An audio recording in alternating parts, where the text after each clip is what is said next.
Have you ever had that feeling? That tiny whisper in the back of your mind telling you something isn't right? I ignored mine for years. Until one morning, I woke up to discover my husband of 12 years had emptied our joint savings account. $320,000. Gone in a single transaction. As I stared at my phone screen, hands shaking, I realized this wasn't just about the money. It was about the betrayal, the lies, and the careful façade we'd both maintained for far too long. But what Daniel didn't know was that I had been silently preparing for this moment for years. This is the story of how I lost everything, and then got it all back, with interest. Before we jump back in, tell us where you're tuning in from. And if this story touches you, make sure you're subscribed, because tomorrow I've saved something extra special for you. I used to love mornings. There's something peaceful about watching the first light filter through kitchen blinds, hearing the neighborhood gradually wake up while nursing that first cup of coffee. Our Craftsman-style house in Westlake's Hillcrest neighborhood had the perfect breakfast nook for it. A small bay window overlooking manicured gardens and a glimpse of the lake in the distance. That particular Tuesday morning started like any other. I woke up at 5:30, carefully slid out of bed without disturbing Daniel, and padded down to the kitchen in my slippers. He'd been coming home later and later from client dinners, and I didn't want to wake him. Such consideration seems laughable to me now. I was scrolling through my emails with one hand, coffee mug in the other, when my phone pinged with a bank notification. I almost ignored it. God, how I wish sometimes that I had, just for a few more hours of normalcy. But 16 years in financial analysis had trained me to pay attention to money alerts, so I tapped it open. Confirmation. Transfer complete. Amount, $320,000. I blinked, certain I was misreading. That was impossible. That figure represented our entire joint savings account, our emergency fund, our future investment capital, the money we'd painstakingly accumulated through bonuses, inheritances, and year after year of careful planning. My heart began racing as I logged into our bank account, fingers trembling so badly I mistyped the password twice. The balance confirmed my worst fear, $372. 14 remained. My first thought was fraud. It had to be. I immediately called the bank's fraud department, pacing our kitchen floor as the representative pulled up our account information. I'm showing this transfer was authorized yesterday at 3:42 p.m. using the correct online credentials and security verification, she explained calmly. It was transferred to an account at Pacific Trust under the name Daniel Chen. Is that familiar to you, Mrs. Chen? The room seemed to tilt sideways. Daniel had moved our entire savings to a private account in his name only. My mouth went dry as I thanked the representative and ended the call. I sat down before my legs gave out, the realization washing over, me in waves. This wasn't random fraud. This was calculated betrayal. I checked the time. 6:15 a.m. Daniel wouldn't be up for at least another hour. My mind raced through possibilities, confrontation, tears, explanations. But something deeper and more calculating took over. 16 years at Meridian Financial had taught me that emotional decisions are rarely the best ones. And somewhere beneath the shock, a small voice reminded me that I had seen this coming. Not this exact scenario, perhaps, but something like it. Daniel and I had met during graduate school, both ambitious and career-focused. He was charming, driven, and charismatic, qualities that helped him rise quickly through the ranks at Nova Marketing Group. I was equally successful as a financial analyst, eventually becoming senior advisor at Meridian Financial. We were the power couple our friends admired. Compatible, financially secure, seemingly perfect. But perfect things rarely are when you look closely enough. The small inconsistencies had been accumulating for years. Unexplained absences, defensive reactions to innocent questions, increasing secrecy about his phone, and a gradual emotional withdrawal that I had rationalized away with the pressures of our demanding careers. His position as marketing director required travel and late nights after all. My own 60-hour work weeks meant we often passed like ships in the night. 3 years ago, I found the first lipstick smudge on his collar. Such a cliché, I almost laughed when I saw it. When confronted, he had a plausible explanation involving a tearful client at a restaurant. I chose to believe him. 6 months later, there was an unfamiliar perfume clinging to his suit jacket. Another explanation, another choice to believe. But I wasn't as naive as Daniel thought. Each incident catalyzed a quiet awakening in me, and I began taking precautions. Small ones at first, maintaining my separate checking account after we'd agreed to combine finances, keeping digital copies of all our financial statements, ensuring my name was on the house deed.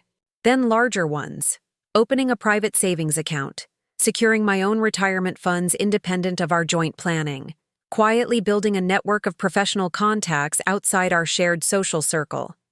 I didn't want to believe my marriage was failing, but I wasn't going to be left destitute if it did. Now, as I sat in our kitchen with the devastating confirmation of my suspicions glowing on my phone screen, I felt an unexpected calm descend. I had prepared for this. Not consciously, perhaps, but the groundwork had been laid. I heard movement upstairs. Daniel was awake.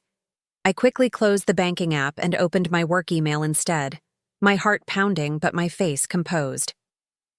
When he entered the kitchen minutes later, I handed him a cup of coffee without meeting his eyes, afraid my expression would give everything away. "Morning," he said, kissing my cheek absently. "I've got that breakfast meeting with the Westlake team, so I'll be out early." I nodded, studying him over the rim of my mug. Did he look guilty? Nervous? There was nothing unusual in his demeanor. The same Daniel I'd woken up beside for 12 years. The same man who had, apparently, just stolen our life savings. "Don't forget we have dinner with the Patels on Friday," I reminded him, my voice impressively steady. "About that," he frowned, checking his watch. "I might need to reschedule. The Chicago campaign is hitting some snags, and I might have to fly out this weekend." Another lie, so casually delivered. How many had there been over the years? Hundreds? Thousands? I nodded again, playing my part in this charade one last time. "No problem. I'll let Kate know." He gathered his things, gave me another distracted kiss, and headed for the door. I watched him go, wondering if he had any idea what I was about to do. As soon as his car pulled out of the driveway, I sprang into action. First, I called my office and took a personal day, something I'd done perhaps 3 times in my entire career.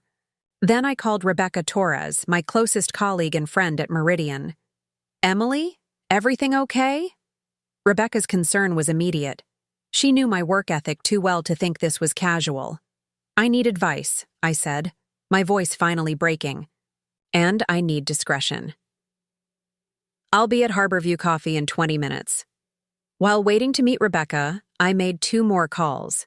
The first was to Eleanor Wright, my former boss who had retired from Meridian 2 years ago. She had mentored me through my entire career and was now running a financial advisory firm specializing in high-net-worth divorce cases. The second call was to Jason Patel, a family law attorney whose children attended the same school as Rebecca's kids. Both agreed to meet me the following day.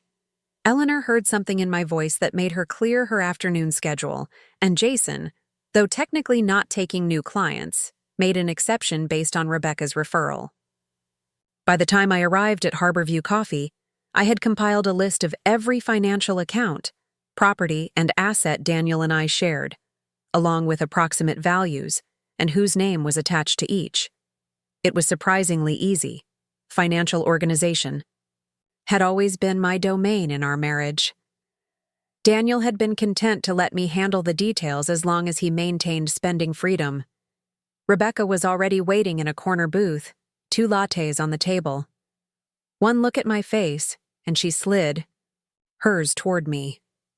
"You need this more than I do." "What happened?" I showed her the bank notification. Her eyes widened. He just took it? All of it? Preparing and narrating this story took us a lot of time, so if you are enjoying it, subscribe to our channel. It means a lot to us. Now back to the story. Every penny. She exhaled slowly. Do you think he knows that you know? Not yet. He was completely normal this morning. Rebecca had met Daniel dozens of times at company functions and dinner parties. She'd always been politely reserved around him, and now I understood why. She'd seen something I hadn't, or hadn't wanted to. You think there's someone else? She said. It wasn't a question. I nodded. I've suspected for a while, but this... I gestured to my phone. This isn't just an affair. This is calculated. You don't empty joint savings unless you're planning something drastic. Like leaving the country with his mistress, Rebecca suggested, or buying her something extremely expensive. A house, maybe. The thought made me feel physically ill. Our house, the one we'd spent 3 years renovating, had been my dream home. The idea that he might be setting up another woman in a similar love nest with our money was almost too much to bear.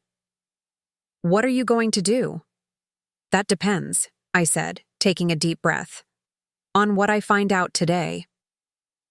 After leaving Rebecca, I drove to Nova Marketing Group's gleaming office tower downtown. I'd been there countless times for holiday parties and events, but today, I parked in the visitor section and pulled a baseball cap low over my face before entering.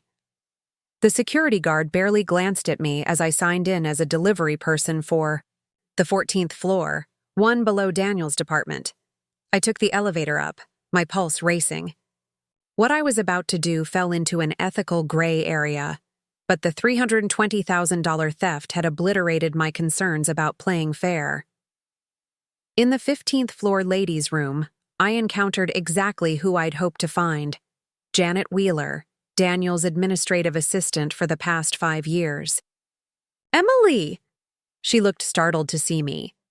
Is everything okay? Daniel didn't mention you were coming by.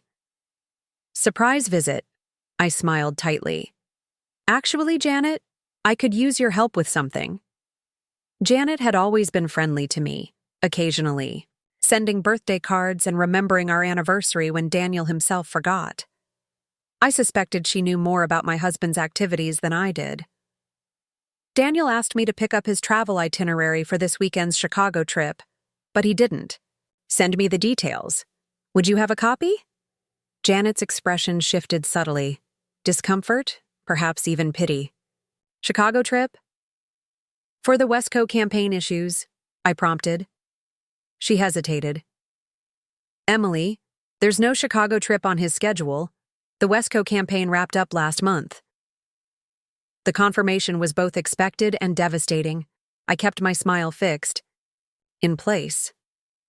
That's strange. Maybe I misunderstood. While I'm here, could I borrow his office for a quick call? My phone's about to die. Janet looked conflicted, but ultimately nodded. He's in meetings off-site all day. Use my desk if you'd like. I'm heading to lunch now anyway. Perfect. Once Janet left, I slipped into Daniel's corner office. I had 20 minutes at most before someone might question my presence. The room was immaculate.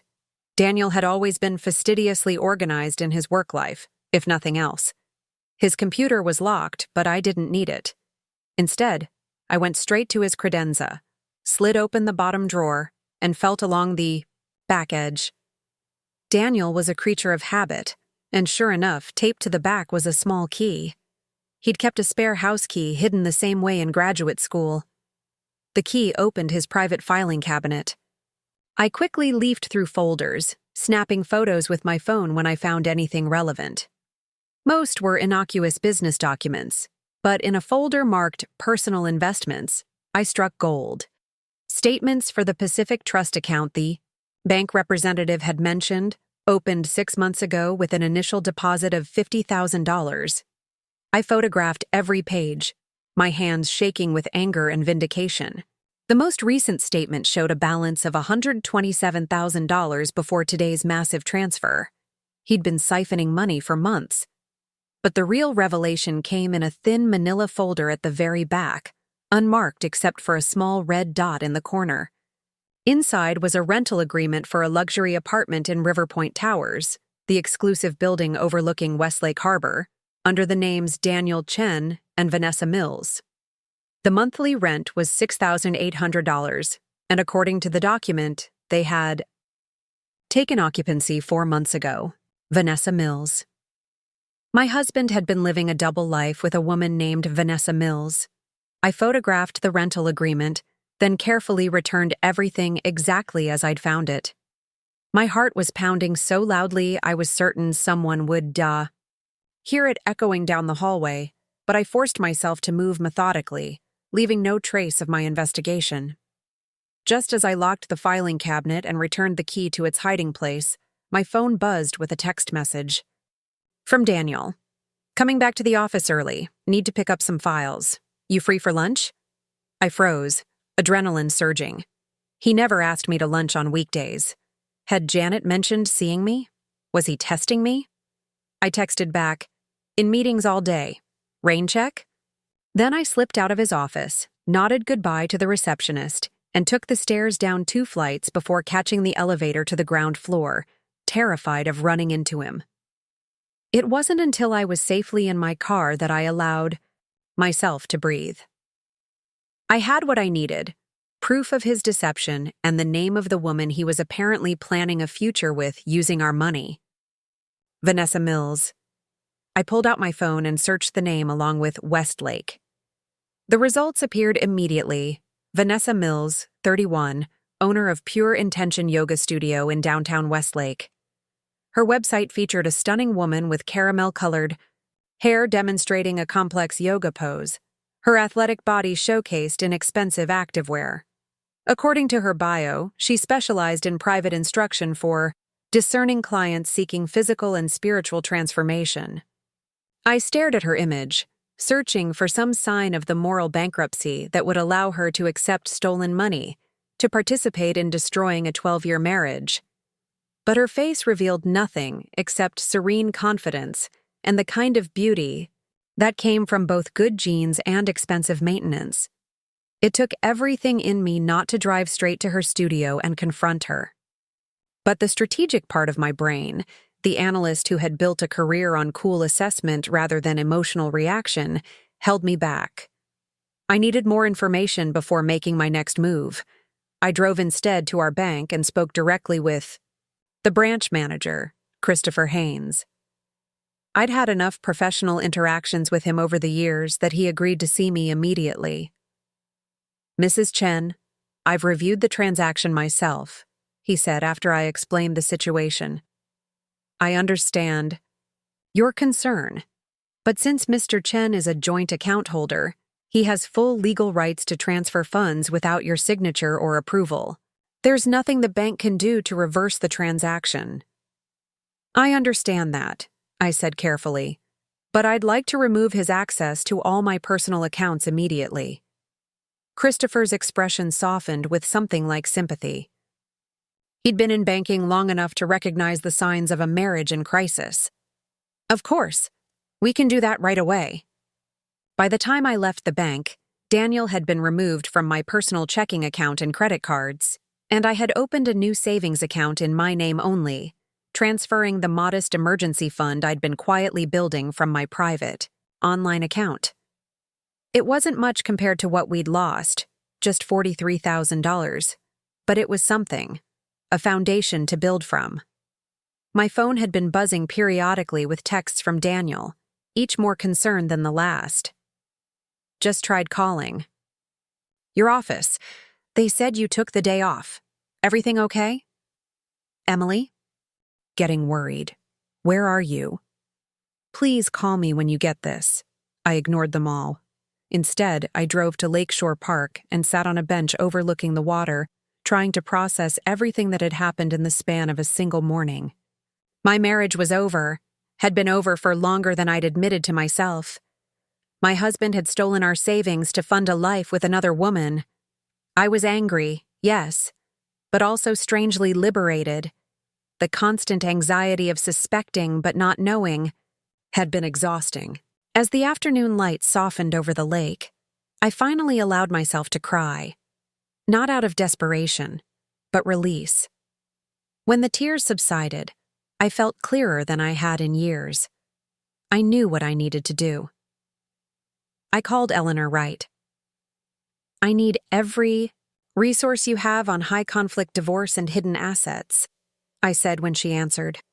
I'm coming in tomorrow, but I want to be prepared tonight. What's happened? Eleanor's voice was sharp with concern. Daniel emptied our joint savings, $320,000. I found evidence he's been planning to leave, apartment in River Point with another woman, secret bank account. I need to know my options. There was a brief silence. Then Eleanor's voice came back, steel beneath the gentleness. First, document everything. Bank statements, property records, tax returns, anything financial from the last 5 years. Second, don't confront him yet. That's crucial, Emily. Once he knows you know, he'll start covering his tracks. I've already gathered most of it. I've kept copies of everything important for years. Smart girl, Eleanor said, and I could hear the approval in her voice. I always said you were the most strategic mind at Meridian. Why do you think I recommended you as my replacement when I retired? I managed a small laugh. Not feeling particularly strategic right now. Don't sell yourself short. Most people in your situation would be falling apart. You're already taking action. She paused. Emily, I have to ask. Do you want to try to save this marriage? Couples therapy? Mediation? The question caught me off guard. Did I? After everything I'd discovered today? He stole our life savings? To set up a love nest with a yoga instructor, I said flatly. I think we're beyond couples therapy. Fair enough. Then we move to protection mode. I'll see you tomorrow at 2. Try to get some sleep tonight, and whatever you do, don't tip your hand to Daniel yet. The element of surprise is the only advantage you have right now. After hanging up, I checked the time. It was after 6. I had been out all day, and Daniel would definitely be home by now, probably wondering where I was. I had to face him eventually. The question was, could I maintain the facade of normalcy when I knew everything? I had to try. For now, at least. I drove home slowly, rehearsing what I would say, how I would act. By the time I pulled into our driveway, darkness had fallen, and lights blazed from every window of our Craftsman home. Daniel's car was parked haphazardly, as if he'd been in a hurry. As I approached the front door, I took a deep breath and arranged my features into a mask of casual exhaustion. He was pacing in the living room when I entered, phone pressed to his ear. When he saw me, relief washed over his face. He ended his call mid-sentence and rushed toward me. Emily, where have you been? I've been calling you all day. The concern in his voice seemed genuine, which only made everything worse. How could he sound so worried about me while systematically destroying our life together? Sorry, I said, keeping my voice neutral. My phone died and I needed some time to think. Work has been overwhelming lately. The lies came easily, too easily perhaps. Had I learned that from him? You took a personal day? You never take personal days. He was studying my face intently, searching for clues. Are you sick? Just tired, I replied, moving past him toward the kitchen. I needed a mental health break. You've been telling me to take one for months, remember? I could feel him watching me, uncertain. This wasn't like me, and he knew it. But I also knew he couldn't press too hard without revealing his own deceptions. I was worried, he said, following me. When I couldn't reach you at work, and then you weren't answering your phone. Why would you call me at work? I told you this morning I had meetings all day. The trap was small but effective. I watched him recalibrate. Right, of course. With you not feeling well, I thought maybe you'd canceled them. I busied myself getting a glass of water, not trusting my expression. "How was your day? Any progress on the Chicago situation?" He hesitated, almost imperceptibly. "It's complicated. We might need to push the trip back a week or two." More lies. I nodded as if this made perfect sense. "I'm going to take a shower and head to bed early," I said, not waiting for his response. "I've got an early start tomorrow." In our bedroom, I gathered my pajamas and retreated to the bathroom, locking the door behind me. Only then did I let my composure crack, leaning against the sink and staring at my reflection. The woman looking back at me seemed different somehow, harder around the edges, eyes sharper. Or maybe that was just the clarity of finally seeing the truth. I showered for a long time, letting the hot water wash away the day's emotions. By the time I emerged, Daniel was sitting on the edge of our bed, still fully dressed, looking troubled. "Emily," he began, his voice gentle in a way I once found endearing. "Is everything okay between us?" The question was so breathtakingly audacious that I almost laughed. Was everything okay between us? While he was signing a rental agreement? With his girlfriend? While he was emptying our savings account? Why would you ask that? I kept my tone curious, non-confrontational. "You seem distant lately. Today, especially." I sat beside him, careful to maintain a natural distance. "I'm just stressed with work. The Peterson portfolio is taking up all my mental energy." Another lie. The Peterson account had been completed weeks ago. He nodded, seeming relieved at this simple explanation. Part of me wanted to scream the truth, to demand answers about Vanessa Mills and the money and the months, years, of deception. But Eleanor's warning echoed in my mind. The element of surprise is the only advantage you have. "I understand," he said, reaching for my hand. "You work too hard. Maybe we should plan a vacation soon. Just the two of us." The tenderness in his voice made my stomach turn. Was it possible he hadn't decided yet? Was he still weighing his options, playing both sides? Or was this just more manipulation? "That sounds nice," I managed. "Let's talk about it this weekend." He smiled, apparently satisfied that whatever had bothered me was resolved. "I'll let you get some sleep."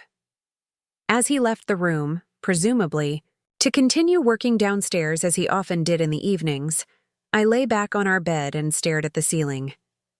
How many more nights would I spend in this house? In this marriage? The uncertainty should have terrified me, but instead, I felt an unfamiliar sense of control. For years, I had been reacting to Daniel's behavior, adjusting, accommodating, making excuses. Today, for the first time, I had taken action. Tomorrow, I would take more, and the day after that, even more. Daniel had spent our life savings on his girlfriend, but I had been preparing for years. Not consciously, perhaps, but preparing nonetheless. Building my career, maintaining my independence, quietly securing my own financial safety nets. He thought he held all the cards, but he'd miscalculated badly. I closed my eyes, mentally reviewing my appointments for tomorrow. Eleanor at 2, Jason Patel at 4. The first steps in reclaiming my life.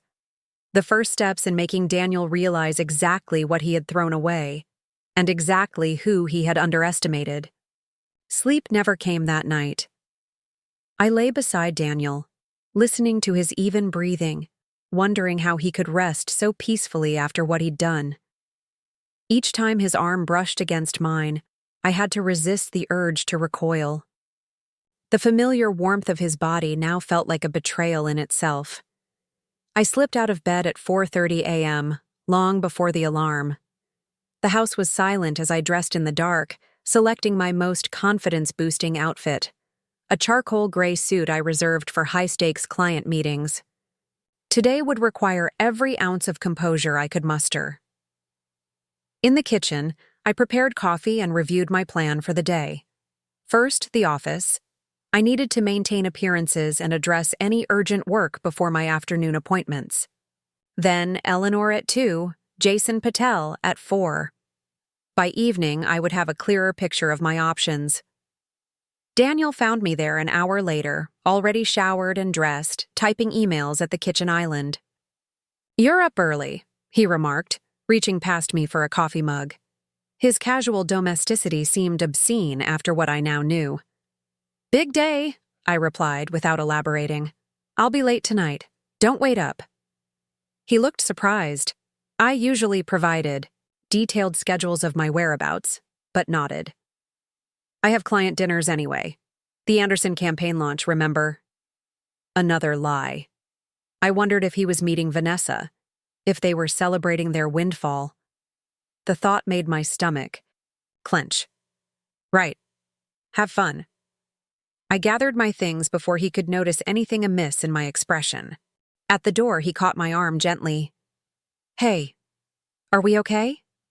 The question hung between us, weighted with layers he couldn't possibly understand. I met his eyes, those familiar hazel eyes that had once made my heart race, and managed a neutral smile. Of course, just busy. The relief on his face was palpable. He thought I suspected nothing, that his world was still perfectly intact. That miscalculation would be his undoing. The drive to Meridian Financial was automatic, muscle memory, guiding me through morning traffic while my mind raced ahead. Rebecca was waiting by my office door when I arrived, concern evident in her expression. "You look like hell," she said bluntly, following me inside. "Thanks."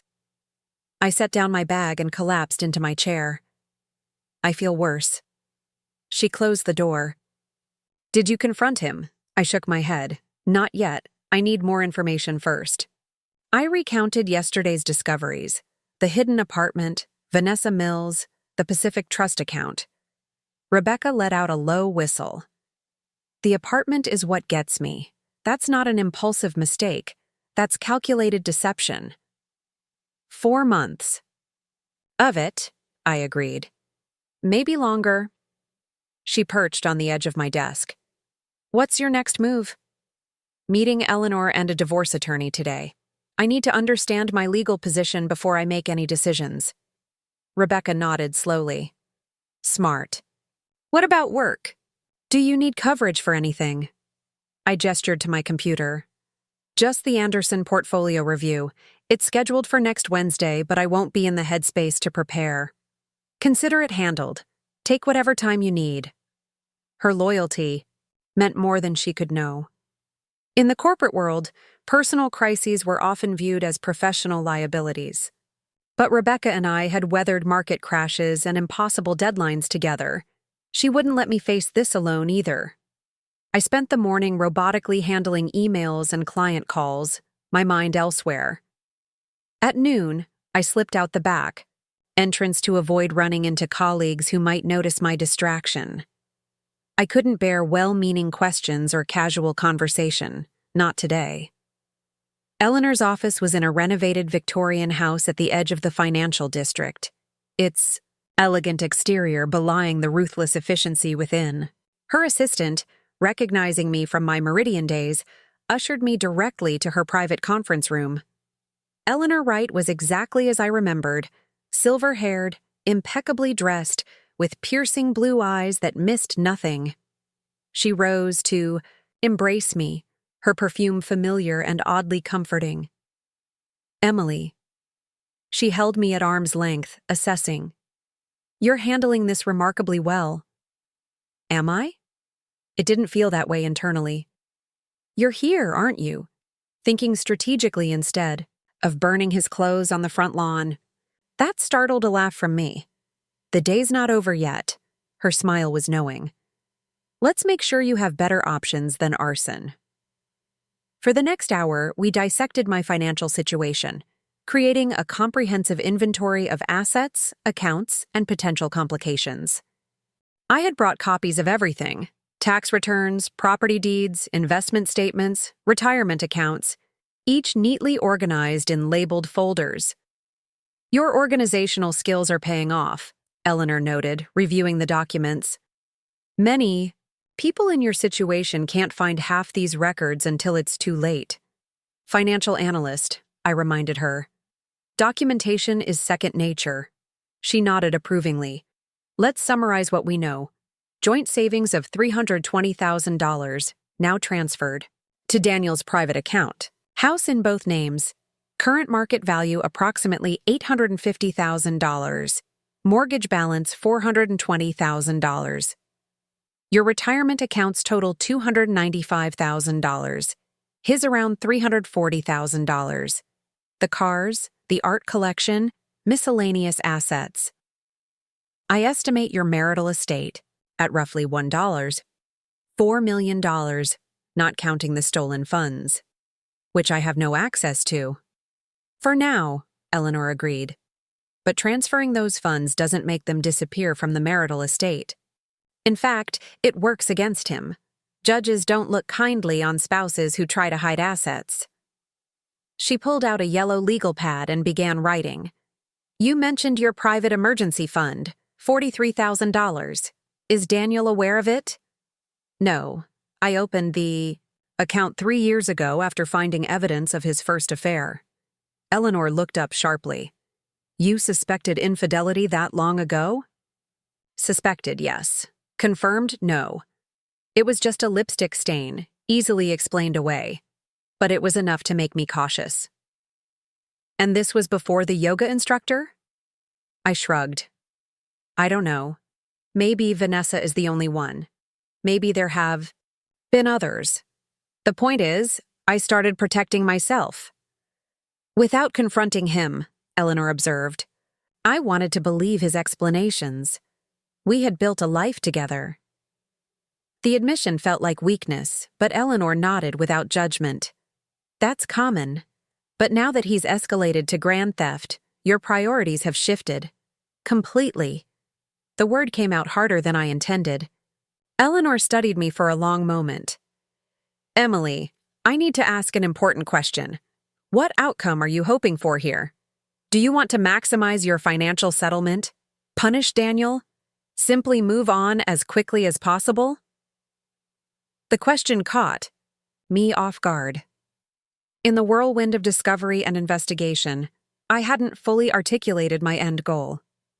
I paused, considering. I want what's fairly mine. I want him to face consequences for his actions, and I want to ensure he can never do this to me again. Fair, accountable, and final, Eleanor summarized. That's a clear framework to work with. She turned to a new page. Here's what you need to know about high-conflict divorce in Westlake. We're in an equitable distribution state, which means marital assets are divided fairly, but not necessarily equally. Courts consider multiple factors: length of marriage, contributions of each spouse, future earning potential, and, most relevantly in your case, financial misconduct. The $320,000 transfer. Exactly. That's a textbook case of dissipation of marital assets. If we can prove he used that money to benefit his paramour. Paramour, I repeated with a bitter laugh. Such an elegant word for such a sordid situation. Eleanor's expression softened momentarily. The legal terminology helps maintain emotional distance. You'll need that in the months ahead. She continued her outline, explaining the discovery process, temporary orders, mediation requirements, and potential trial scenarios.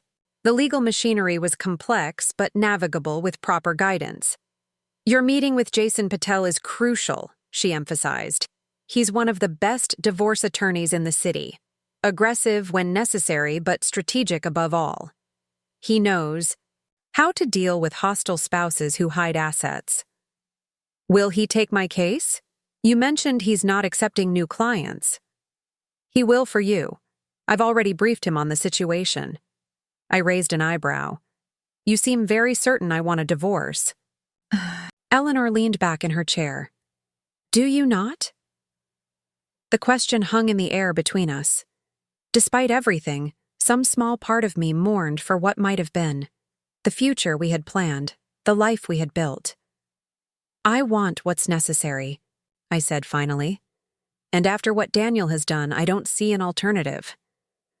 There rarely is, once trust has been this thoroughly broken. Eleanor gathered the documents into a neat stack. One more thing before you meet with Jason. Have you secured your personal belongings? Anything irreplaceable or of significant sentimental value? I frowned. No. Should I? Immediately. Once you serve Daniel with divorce papers, all bets are off. Some spouses become vindictive, damaging, or disposing of items they know matter to their partner. The thought of Daniel destroying my grandmother's jewelry or my rare book collection sent a chill through me. I had been focused on financial assets, not considering the personal treasures at risk. I'll handle it today, I promised. Eleanor walked me to the door.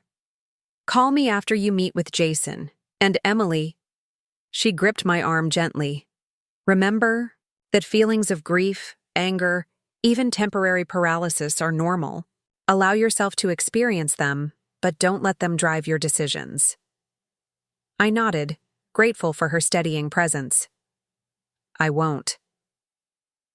The walk to Jason Patel's office took just 10 minutes. The spring afternoon unusually warm. I found myself cataloging details with strange clarity. The cherry blossoms beginning to bloom in the courthouse park, a mother pushing twins in a stroller, an elderly couple holding hands on a bench. Life continuing in its ordinary patterns while mine unraveled. Jason's office occupied the top floor of a sleek downtown building, its reception area designed to intimidate with stark modernist furniture and awards displayed in illuminated cases. The message was clear: success at any cost. Jason himself was surprisingly warm in person, shorter than I expected, with quick, intelligent eyes and an easy smile that suggested genuine concern rather than professional courtesy. Emily, thank you for coming in. He ushered me into a conference room with floor-to-ceiling windows overlooking the city. Eleanor has briefed me on your situation. I'm very sorry you're going through this. Unlike many platitudes I'd received in my life, his sympathy seemed authentic. I appreciated that he didn't minimize the gravity of what had happened. Thank you for making time. I understand you're not taking new clients currently. For friends of Eleanor, I make exceptions. He settled into a chair across from me. And frankly, cases like yours interest me professionally. Financial concealment requires a particular approach. For the next hour, Jason guided me through the technical aspects of divorce proceedings with remarkable clarity. Where Eleanor had provided the big picture, Jason filled in practical details, jurisdictional requirements, filing procedures, service options, temporary relief motions. Based on what you've told me, we have grounds for emergency orders, he explained. The substantial transfer of funds creates a legitimate concern about dissipation of marital assets. We could potentially freeze accounts, prevent further transfers, even secure living expenses for you while proceedings are underway. The suggestion of financial dependence rankled. I have my income. I don't need support from Daniel. Jason nodded, making a note. Independence is valuable, but don't forfeit what you're legally entitled to out of principle. Taking temporary support doesn't diminish your position. It preserves resources for fair division later. His pragmatism made sense. This wasn't about pride, it was about protection. What timeline are we looking at? I asked. That depends on Daniel's cooperation. Best case, 6 to 8 months for an uncontested divorce with negotiated settlement. If he fights the process, conceals additional assets, or disputes valuation, we could be looking at 12 to 18 months. The prospect of a year-long legal battle exhausted me. And the cost? Jason didn't sugarcoat it. Significant. My retainer is $25,000, and high-conflict cases typically range from $40,000 to $100,000 total, depending on complexity and level of hostility. The figures were staggering but not unexpected. I had built my career helping clients navigate financial realities. Now I needed to apply that same clear-eyed assessment to my own situation. "I've prepared documentation of marital assets," I said, sliding a folder across the table. "But Daniel has already moved substantial funds. Will that complicate matters?" "It strengthens our case for misconduct," Jason replied, reviewing my documents. "But yes, recovery can be challenging, especially if he's transferred money overseas or converted it to difficult-to-trace assets like cryptocurrency." A thought struck me. Could Vanessa be liable as well? If she knowingly benefited from marital assets? Jason's expression shifted to one of professional calculation. "Potentially. Some jurisdictions allow claims against third parties who knowingly receive misappropriated marital property. At minimum, we could depose her about funds she's received." The idea of Vanessa facing legal consequences brought a flicker of satisfaction. Not revenge exactly, but accountability. As our meeting concluded, Jason presented me with a retainer agreement and preliminary paperwork. "Review these at home. Don't sign anything yet. This decision shouldn't be rushed." I appreciated his caution, but my mind was already made up. "I'll review everything tonight." He walked me to the elevator. "One more thing, Emily. Once we file, Daniel will know you've been investigating. He may attempt to access your personal communications, email, bank statements, anything that could give him insight into your strategy. Secure everything immediately." It was the second such warning today. "I'll change my passwords tonight." "All of them?" Jason emphasized. "Email, banking, social media, cloud storage, anything he might know or guess. And consider using a different device, one he's never had access to." In the elevator descending to the lobby, I leaned against the wall, suddenly overwhelmed by the practical implications of dismantling a shared life. New passwords, new devices, new bank accounts, new living arrangements. Each change a severing of connections built over 12 years. Outside, the afternoon had slipped into early evening, the spring air cooling as shadows lengthened between buildings. I checked my phone. 3 missed calls from Daniel, 2 text messages asking about dinner plans. The ordinary domesticity of his questions felt surreal after spending hours discussing how to legally separate our lives. Instead of responding, I called Rebecca. "How did the meetings go?" she asked without preamble. "Productive but overwhelming." "I need a favor." "Name it." "Can I stay at your place tonight? I need to get some things from the house first, but I don't think I can sleep there after everything." There was a brief pause. "You're planning to leave before confronting him?" "Just temporarily. I need space to think, to plan the next steps. Properly." Jason and Eleanor both advised securing personal valuables before filing for divorce. Things Daniel might damage or dispose of out of spite. "Of course you can stay," Rebecca said. "Guest room is already made up.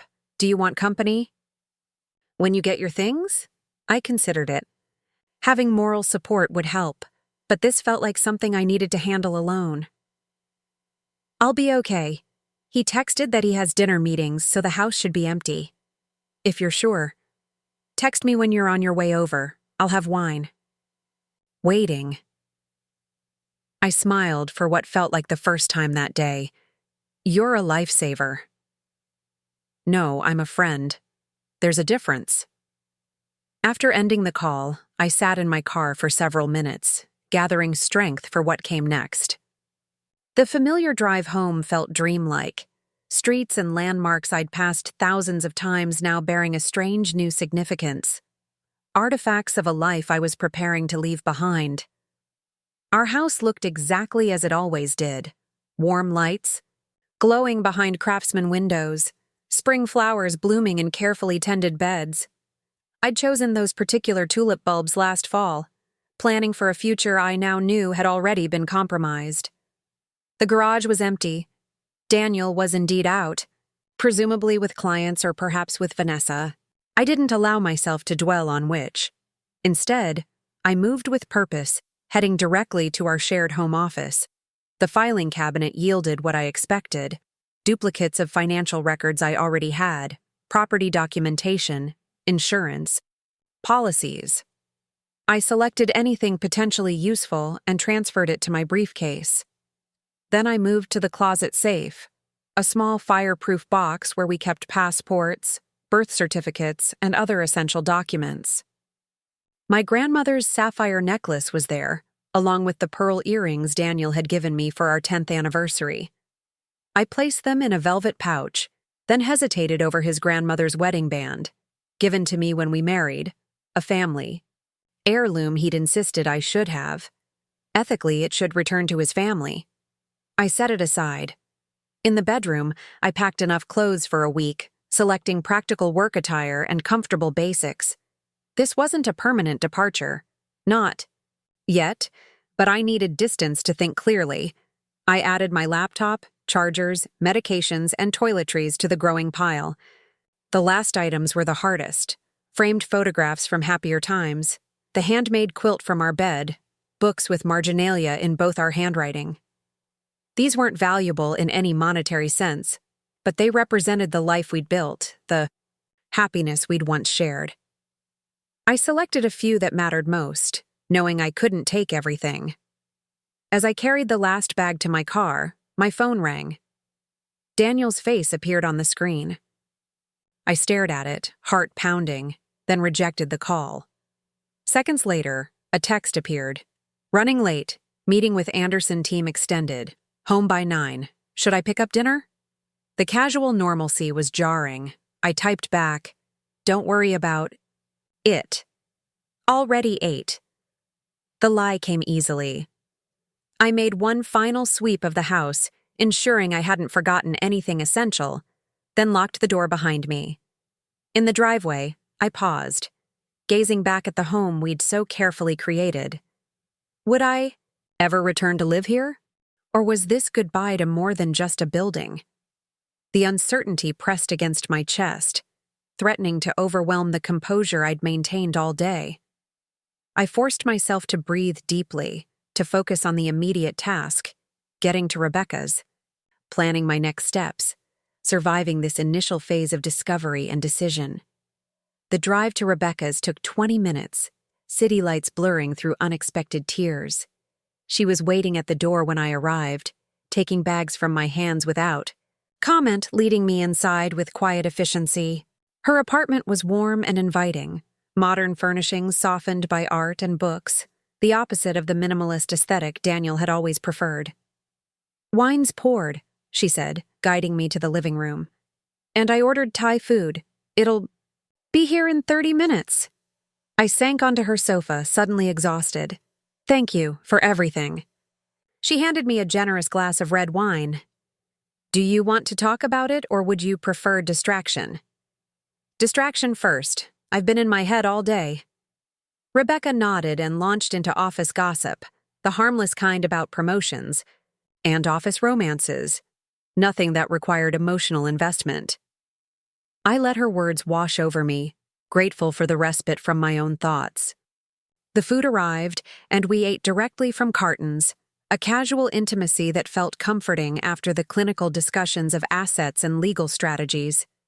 It wasn't until we'd cleared the containers that Rebecca broached the subject again. "So, what happens next?" I sipped my wine, considering. I need to decide when to confront Daniel. Jason recommended filing for emergency orders first, freezing accounts, securing property. But that means Daniel will be served papers before we've had any conversation. Is that a problem? He didn't exactly have a conversation with you before. Stealing your life savings. True. I stared into my glass. But 12 years together deserves at least the courtesy of face-to-face communication, doesn't it? Even if it's just to say it's over? Rebecca's expression softened. That's your decency talking. Would he offer you the same courtesy? The question hung between us. Would he? The Daniel I thought I knew, the man I married, certainly would have. But that man was a fiction, a carefully constructed façade concealing someone capable of elaborate betrayal. Probably not, I admitted. But I'm not making decisions based on his moral compass. I need to act according to my own. Rebecca nodded. Slowly. Fair enough, but promise me you won't let that decency put you at a disadvantage. Some people see kindness as weakness to exploit. I won't. I set down my glass with new resolve. But I need to look him in the eye when I end our marriage. I need to see his face when he realizes I know everything. And when will you do that? I considered the question carefully. Tomorrow. I'll meet with Jason in the morning to sign the retainer agreement and prepare the emergency motions. Then I'll confront Daniel tomorrow evening, after the legal wheels are already in motion. Do you want me there? For support or as a witness? I smiled at her loyalty. No. This needs to be between us. But I'll have my phone recording everything. Just in case. Rebecca squeezed my hand. Whatever happens, I'm here. And for what it's worth, I think you're handling this with remarkable grace. I don't feel graceful, I admitted. I feel like I'm operating on autopilot, making decisions because they need to be made, not because I'm emotionally ready for any of this. That's not autopilot, Em. That's strength. Anyone can function when life is easy. True character shows when everything falls apart. I leaned back against the sofa cushions, letting her words sink in. Perhaps she was right. Perhaps this mechanical forward movement wasn't detachment, but resilience. I had built a career on careful analysis and strategic planning. Now those same skills were helping me navigate personal catastrophe. I should check my email, I said, reaching for my laptop. I haven't looked at work messages since this morning. It can wait until tomorrow, Rebecca protested. You've dealt with enough today. But routine felt comforting, a small reclaiming of normalcy. I opened my inbox, scanning through client messages and internal memos. Nothing urgent, nothing that couldn't wait until a name caught my eye. Vanessa Mills. Subject line, meeting request. My hand froze over the trackpad.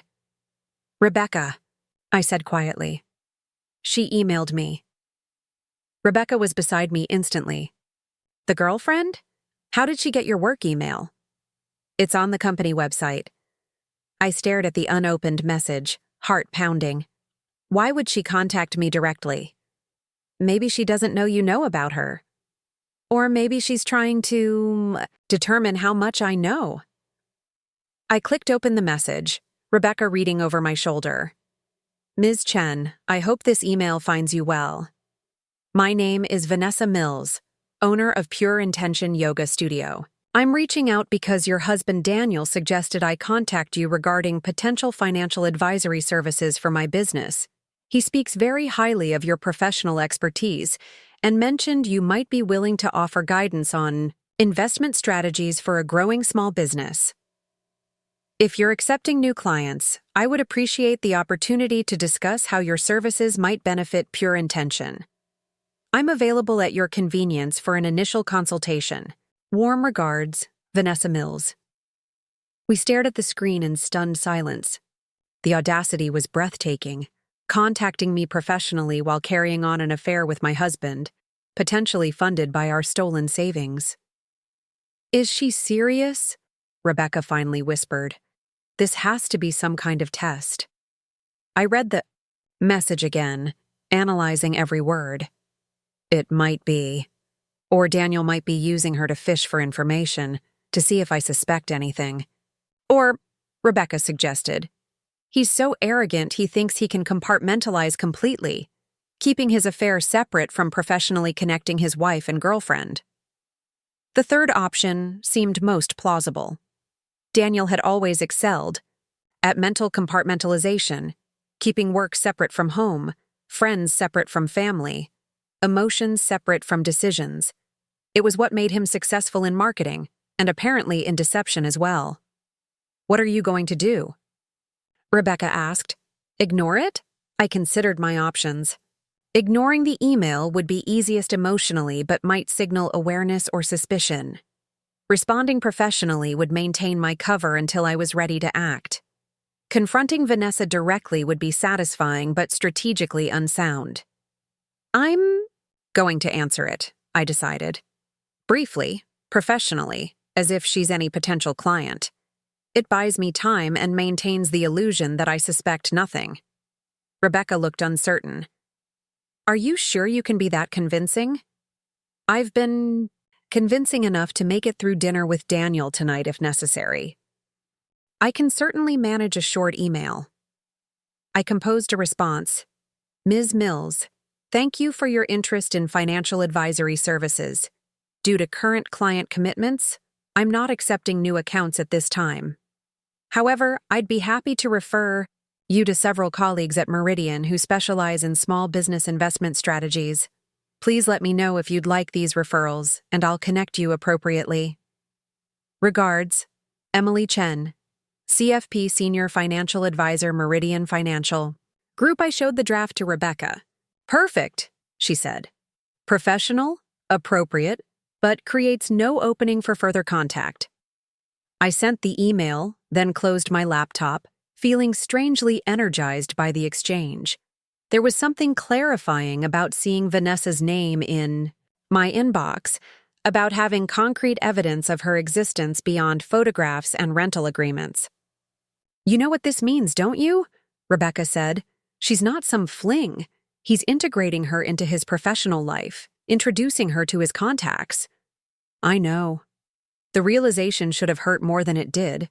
Instead, it reinforced my resolve. This isn't impulsive or temporary. He's building a life with her, using our money to do it. I stood up and paced Rebecca's living room, mind racing. Tomorrow can't come soon enough. I need to get those emergency orders filed. Immediately. Rebecca watched me with concern. Try to get some sleep first. You'll need a clear head. She was right, of course. Exhaustion was clouding my thinking, threatening the composure I'd need for tomorrow's confrontation. I followed her to the guest room, where she'd already placed my bags, and turned down the bed. The bathroom's stocked with anything you might need, she said. And I'm just down the hall if you want to talk. I hugged her impulsively. I don't know what I'd do without you. You'd manage, she said with confidence. But I'm glad you don't have to find out. After she left, I went through the motions of preparing for bed, washing my face, brushing my teeth, changing into pajamas. Each ordinary action felt somehow significant, markers of the last night of my marriage as I had known it. Tomorrow, everything would change irreversibly. I lay awake in Rebecca's guest room, staring at shadows on the ceiling, mentally rehearsing what I would say to Daniel. Should I lead with what I knew about Vanessa? Or the missing money? Should I be cold and factual, or let him see the pain he'd caused? Each approach had merits and risks. My phone buzzed on the nightstand, another text from Daniel. Are you coming home tonight? Getting worried? The concern seemed genuine, which only deepened the absurdity of the situation. How could he possibly believe our marriage was intact while living a double life? What psychological gymnastics allowed him to text his wife while funding an apartment for his girlfriend? I didn't reply. Let him worry. Let him wonder. Tomorrow he would have answers enough, and questions he hadn't thought to ask. Sleep eventually came in fitful bursts, dreams fragmented with images of empty bank accounts and unfamiliar apartments. I woke before dawn, momentarily disoriented in Rebecca's guest room before reality settled back into place. I showered and dressed with deliberate care, selecting a navy suit that projected confidence and authority. Today, I would reclaim my financial security, confront my husband's betrayal, and begin the process of rebuilding my life. The path forward wasn't clear yet, but the first steps were: meet with Jason, file the emergency motions, prepare for confrontation. Rebecca was already in the kitchen when I emerged, coffee brewed and breakfast laid out. You look ready for battle, she observed, handing me a steaming mug. I managed a small smile. In a way, I am. As I sipped my coffee, watching morning light spill across Rebecca's kitchen counters, a strange calm settled over me. Yesterday had been about discovery, painful, disorienting revelations that had shaken my world. Today would be about decisions, clear, strategic choices that would shape what came next. Daniel had spent our life savings on his girlfriend, believing I would never discover his betrayal or find the strength to confront it. But I had been preparing for years without even realizing, at building my career, maintaining my independence, creating safety nets he knew nothing about. Now it was time to use them. Jason's office was already bustling when I arrived at 8:30. Paralegals moving with purpose between conference rooms, phones ringing persistently in the background. The energy felt appropriate for what lay ahead, a day of decisive action. Jason met me in the same sleek conference room as yesterday, but today his demeanor was different. The sympathetic counselor had transformed into a strategic litigator, prepared for battle. "I've drafted the emergency motions," he said, sliding a thick folder across the polished table. "Temporary restraining orders for all financial accounts, prohibition against disposing of marital assets, exclusive use of the marital residence for you, and preliminary financial disclosure requirements." I leafed through the documents, recognizing legal language from yesterday's discussions, but now formalized into court filings with my name at the top. Emily Chen v. Daniel Chen. The stark opposition of our names on official documents made this more real than any discovery or conversation had. "Once I sign these, what happens?" I asked, pen hovering over the signature line. "My team files immediately with the county court. A judge typically reviews emergency motions within 24 hours. If granted, and given the substantial transfer of funds I believe they will be, Daniel will be served with both the divorce petition and the temporary orders." "Oh, how quickly will he be served?" "We can request expedited service, most likely by tomorrow afternoon, possibly sooner." I nodded slowly, calculating timelines. That gave me tonight to confront Daniel personally, to see his face when I told him I knew everything, before legal machinery took over the process. "And the funds he's already transferred?" Jason's expression grew more serious. "That's complicated. The temporary orders prevent further dissipation, but recovering what's already gone requires additional steps. We'll file for comprehensive financial disclosure, depose Daniel about the transfers, and potentially subpoena bank records for the account you identified." "And if he's already spent it, or transferred it somewhere else?" "Then we trace it. Money leaves fingerprints. Emily, especially large sums. If he's purchased property, vehicles, investments, anything, we'll find it and petition for offset in the final settlement." I signed each document methodically, feeling a strange mixture of dread and relief with each signature.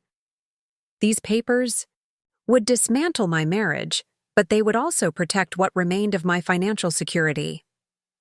As I signed the final page, Jason's assistant entered with a sealed envelope. "This just arrived by courier for Ms. Chen. They were quite insistent it be delivered immediately." The envelope bore the Meridian Financial logo. Inside was a single sheet of company letterhead with a handwritten note from Eleanor. "Emily. Call me immediately. New information about Pacific Trust funds. Critical timing issues. EW." I showed the note to Jason, who immediately pushed his phone toward me. "Use my private line." Eleanor answered on the first ring. "Emily. Good. You got my message. Where are you?" "Jason's office. What's happened?" "One of my banking contacts flagged unusual activity on the Pacific Trust account you identified. There was a withdrawal of $295,000 yesterday afternoon, almost the entire balance." My stomach dropped. "Wire transfer?" "Cashier's checks. 3 of them, each just under $100,000. The implications were clear. Daniel was moving money again, converting it to less traceable forms. The timing couldn't be coincidence. Something had spooked him. "Could he know I'm investigating?" I asked, mind racing through possibilities. Possible, though my contact says the withdrawal was scheduled last week. It might be the next phase of whatever he's planning. I relayed the information to Jason, who was already making notes. This changes our approach, he said grimly. Cashier's checks are more difficult to trace than electronic transfers, but not impossible. We need to update the emergency motions to specifically address these instruments. While Jason revised the legal documents, I called the bank directly. Christopher Haynes, the branch manager I'd spoken with yesterday, confirmed Eleanor's information. The withdrawal was processed by our central branch, he explained. 3 cashier's checks made payable to Shoreline Development Partners, LLC. I scribbled the name and asked Christopher to send any available documentation on the transaction to Jason's office. When I ended the call, Jason was already searching the business entity database on his computer. Shoreline Development Partners, LLC, he read. Registered 6 months ago. Principal office listed at... He paused, eyes narrowing. 1420 River Point Boulevard. That's the River Point Towers address, I finished. The same building where Daniel and Vanessa have their apartment. Jason's expression hardened. He's not just funding a love nest. He's investing in property development with your marital assets. The revelation shifted something fundamental in my understanding of the situation. This wasn't merely an affair with money diverted to fund it. This was a calculated business venture. Daniel and Vanessa weren't just romantic partners. They were financial ones, building something together with resources that rightfully belonged in part to me. Modify the motions, I said, voice steady despite the anger building inside me. I want everything frozen. The LLC, the development project, whatever they're building. Jason nodded approvingly. We'll add specific language regarding business, entities and development projects. But Emily, he hesitated. This level of financial entanglement suggests advanced planning. 6 months ago would be around when the LLC was formed. This affair has likely been going on longer than you initially thought. The timeline clicked into place with awful clarity. The apartment lease signed 4 months ago. The LLC formed 6 months ago. The first major transfers to the Pacific Trust account beginning 7 months ago. Daniel had been systematically extracting himself from our marriage, financially, if not yet legally, for over half a year. I need to confront him tonight, I said, the words emerging with unexpected force. Before he moves any more money. Before he creates any more business entities. Jason looked concerned. Confrontation creates risk. Once he knows you're aware of the transfers, he may accelerate whatever he's planning. He already is accelerating, I pointed out. Almost $300,000 in cashier's checks yesterday? He's not waiting for anything, and I need answers before this goes any further. After a moment's consideration, Jason nodded reluctantly. If you're determined to confront him, let's establish some ground rules. First, record everything. Colorado is a one-party consent state for recordings, so you don't need his permission. Second, don't mention the legal filings. That information could cause him to hide additional assets before service. Third, and most importantly, have an exit strategy if things become volatile. The suggestion of potential violence hadn't occurred. To me, Daniel had never been physically aggressive in our 12 years together, but then again, he'd never been caught embezzling our life savings either. I don't think he would. I began, then stopped, realizing how meaningless such assurances had become. I didn't really know Daniel at all, did I? Jason seemed to read my thoughts. People become unpredictable when cornered, not suggesting he's dangerous, just advocating caution. I agreed to his conditions and spent the next hour revising the emergency motions with his team, adding specific language about the LLC and cashier's checks.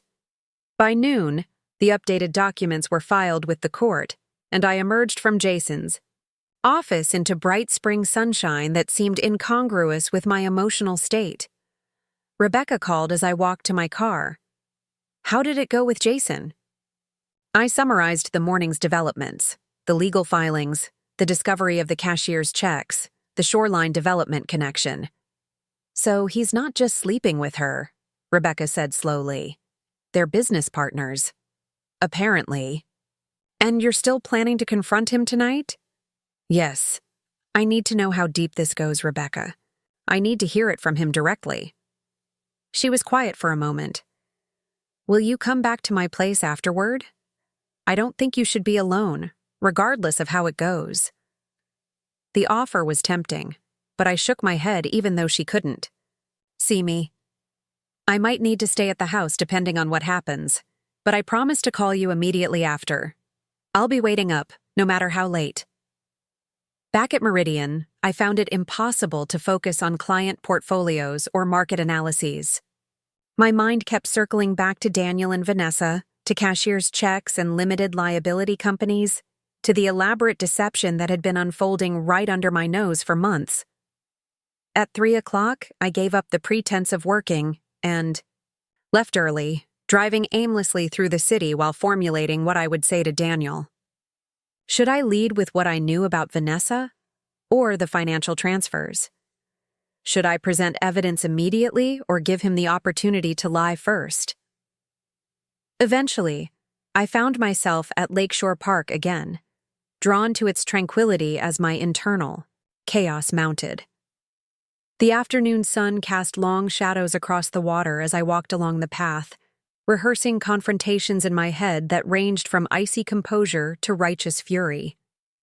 By 6 o'clock, I had settled on an approach, direct but controlled, revealing my knowledge gradually rather than all at once. I wanted to see how much Daniel would admit unprompted, how many lies he would tell before realizing the game was up. I drove home with my heart pounding so loudly I could feel it in my fingertips. Daniel's car was already in the driveway, an unusual occurrence for a weeknight. Typically, he didn't arrive until after 7, citing client meetings or work commitments. The house smelled of cooking when I entered, another anomaly. Daniel rarely prepared meals, claiming limited culinary skills despite my attempts to teach him basic recipes. He appeared in the kitchen doorway, wine glass in hand, smile too bright to be natural. There you are, I was getting worried. I set down my bag, studying him carefully. His casual demeanor seemed forced, the concern in his voice at odds with the tension evident in his shoulders. He knew something was wrong, but was attempting to maintain our usual dynamic. I had meetings, I said, the half-truth coming easily. What's the occasion? I gestured toward the kitchen, where I could see multiple pots simmering on the stove. Just thought I'd surprise you. You've seemed stressed lately. He offered me a glass of wine, an expensive Bordeaux we usually reserved for special occasions. I accepted it, using the moment to activate the recording app on my phone as Jason had suggested. That's thoughtful, I said, following him into the kitchen. A proper dinner was laid out. Steaks marinating, vegetables chopped, table set with our best dishes. Clearly an attempt to create a specific atmosphere, though for what purpose I couldn't yet determine. How was your day? He asked, stirring. Something that smelled of garlic and herbs. Illuminating, I answered honestly. Yours? Productive. The Anderson campaign is finally back on track. Another lie delivered with practiced ease. I sipped my wine, watching him move around the kitchen with unusual energy. What was this performance meant to accomplish? Was he setting the stage for some announcement? Or attempting to distract me from something? Daniel, I said finally, unable to maintain the charade any longer. We need to talk. His movement slowed momentarily, a barely perceptible hesitation, before he resumed stirring. About what? About the money you transferred out of our joint savings account. The wooden spoon froze mid-stir. For several seconds, Daniel remained perfectly still, his back to me, before carefully setting down the utensil and turning to face me. His expression cycled rapidly through surprise, calculation, and then concern. What transfer? He asked, voice steady but eyes wary. I took another sip of wine, maintaining eye contact. The $320,000 you moved from our joint savings to your private account at Pacific Trust. His face registered genuine shock, not at the transfer itself. He knew exactly what he'd done, but at my knowledge of it. He recovered quickly, expression shifting to something conciliatory, almost regretful. Emily, I was going to tell you about that. It's a temporary reallocation for a time-sensitive investment opportunity. The returns will benefit both of us. The smooth explanation might have been convincing if I hadn't seen the LLC documents, if I hadn't found the apartment lease with Vanessa's name alongside his. Which investment opportunity? I pressed. Shoreline Development Partners? His momentary stillness confirmed everything before he could formulate a response. When he finally spoke, his voice had hardened slightly. How do you know about Shoreline? The same way I know about the apartment at Riverpoint Towers. The same way I know about Vanessa Mills. The wine glass in his hand trembled slightly. He set it down with deliberate care, buying time to calibrate his response. When he looked up, his expression had transformed entirely. The mask of concerned husband replaced by something colder, more calculating. You've been investigating? Me. Not a question, but an accusation. I've been protecting myself, I corrected, which became necessary when my husband stole our life savings. I didn't steal anything, he snapped, defensive now. Those funds are as much mine as yours, and this isn't what you think. Then explain it to me, Daniel. Explain why you've been systematically transferring money for months. Explain the luxury apartment lease with another woman's name on it. Explain the cashier's checks to an LLC registered at the same address. Each question landed like a physical blow. Daniel's composure cracked further with each one, his carefully constructed narrative disintegrating in real time. You had no right to go through my private files, he said finally, deflecting instead of answering. And you had no right to empty our joint accounts without discussion. You had no right to use our marital assets to fund a real estate venture with your girlfriend. She's not, he began, then stopped, reconsidering. This is business, Emily. Yes, Vanessa and I are partners in Shoreline Development, but it's a legitimate investment opportunity. We're developing waterfront properties that will triple in value within 5 years.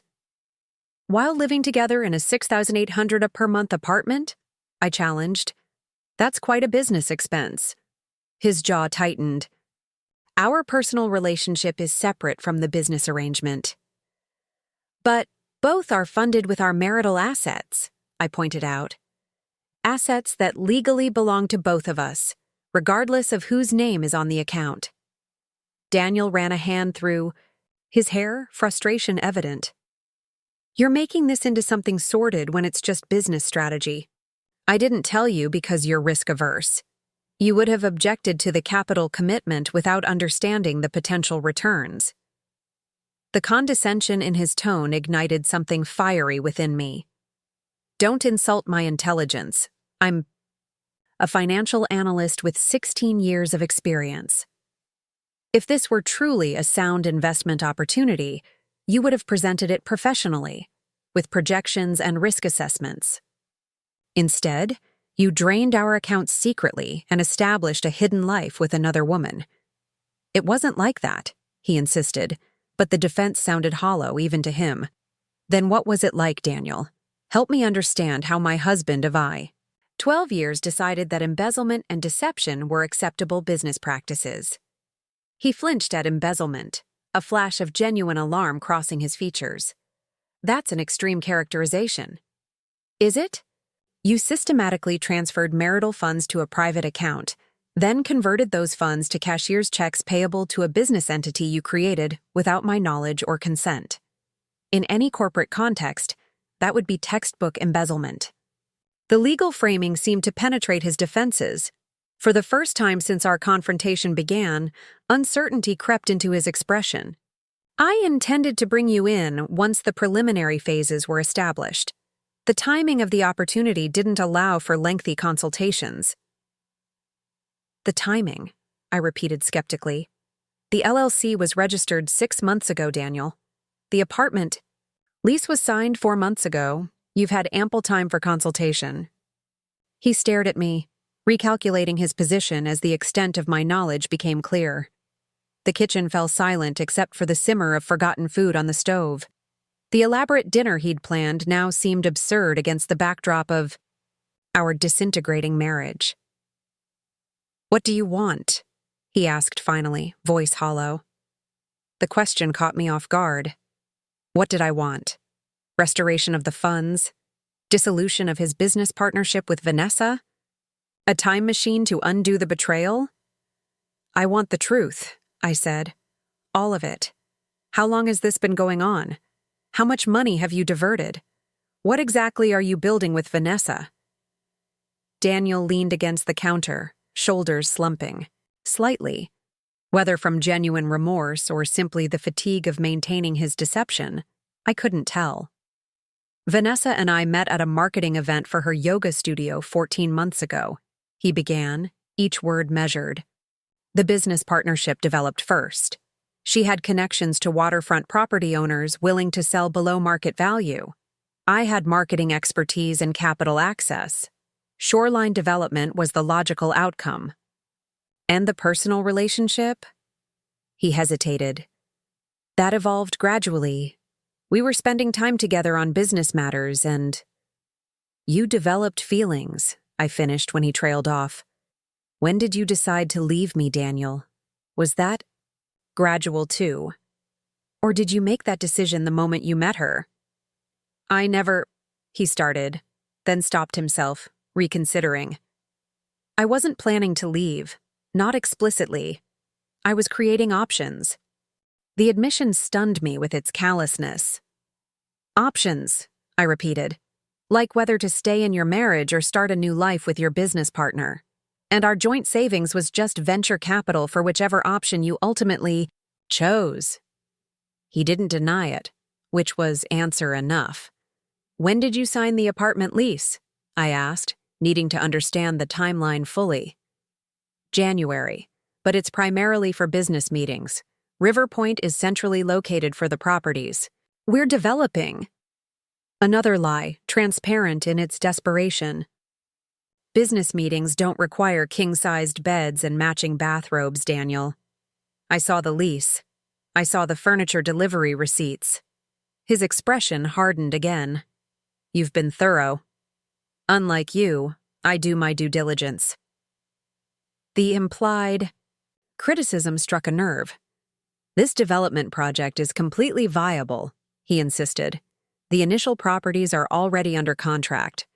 We're working with architects on waterfront condominiums that will sell for 3 times the land acquisition costs. Using whose money as startup capital?" "Mine," he said automatically, then caught himself. "Ours, but the returns will more than compensate for the initial investment." "Were you planning to share those returns, or were they earmarked for your new life with Vanessa?" His silence answered more eloquently than words could have. I set down my wine glass, untouched. "Since our confrontation began, I'd like you to return the funds you transferred, all of them." Daniel laughed, a short, harsh sound without humor. "It's not that simple. The money's already allocated. Property purchases, architect retainers, permits, marketing materials. The project is in motion."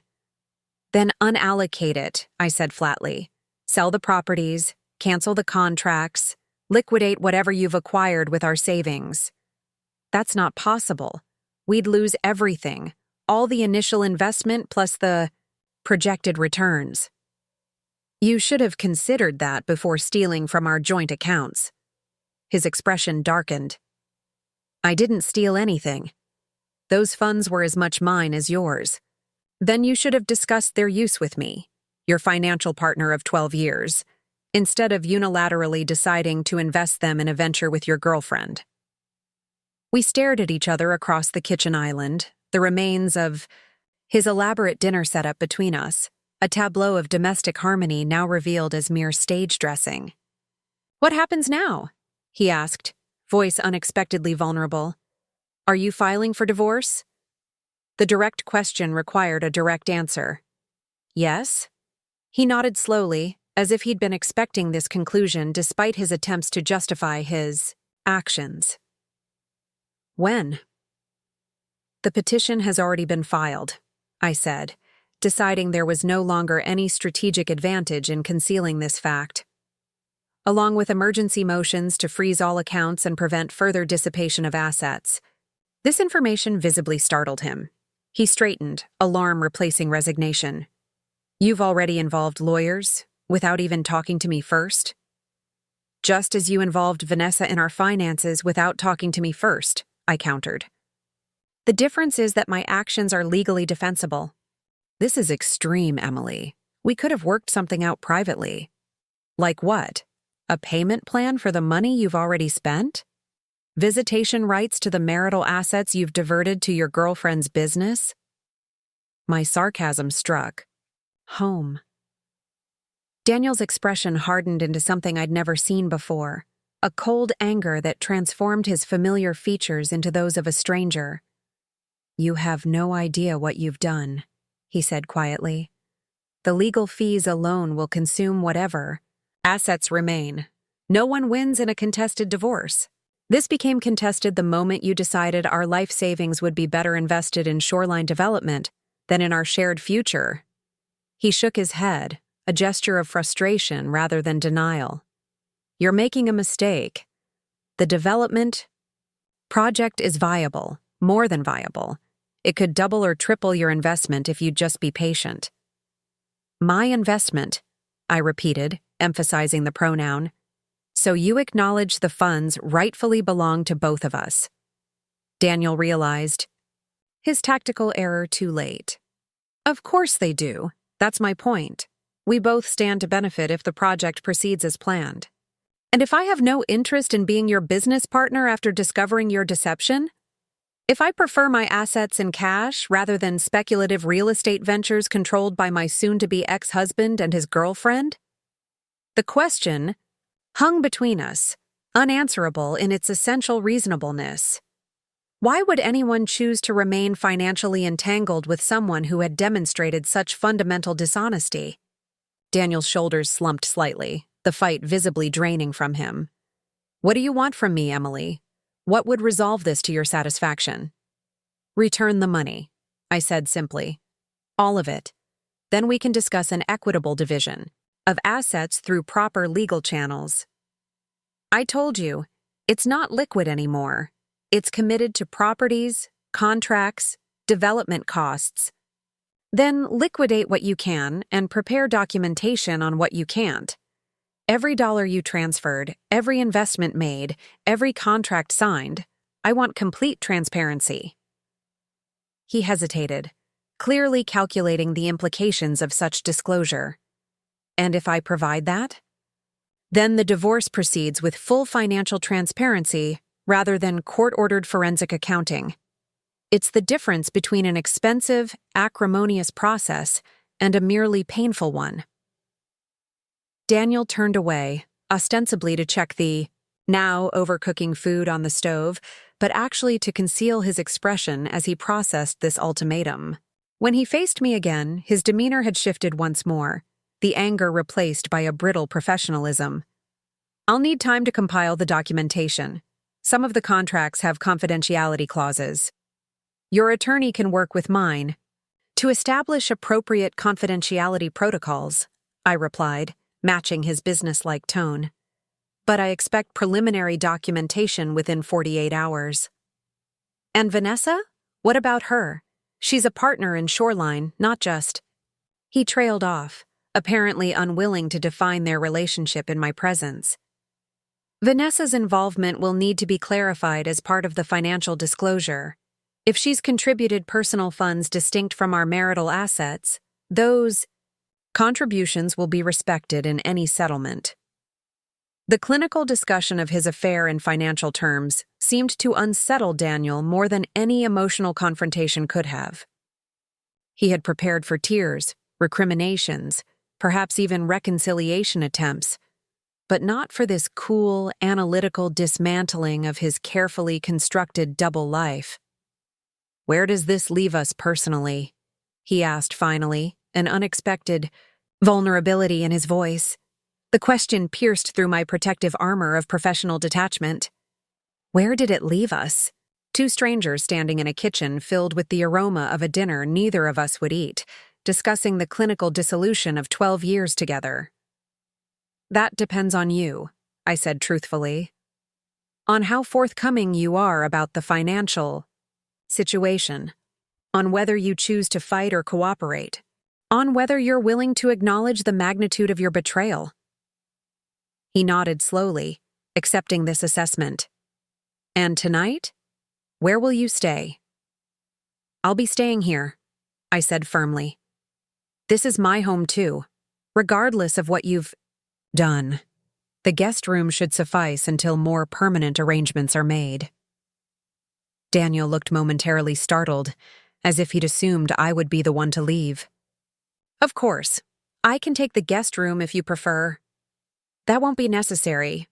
I've already moved my essential items there." His eyes widened slightly at this revelation. "When did you—" "Yesterday, after discovering the apartment lease with Vanessa's name on it." Understanding dawned on his face. "So that's why you didn't come home last night. You already knew." "I knew enough," I confirmed. "Today, I learned the rest." An uncomfortable silence descended between us, filled with the weight of unasked questions and unspoken recriminations. The elaborate dinner Daniel had prepared continued cooking unattended, the rich aromas now seeming cloying rather than enticing. "I should." He gestured vaguely toward the stove. "Go ahead," I said, stepping back from the kitchen island. "I'm not hungry." I walked toward the stairs, eager to escape the suffocating atmosphere of forced civility. Before ascending, I turned back one last time.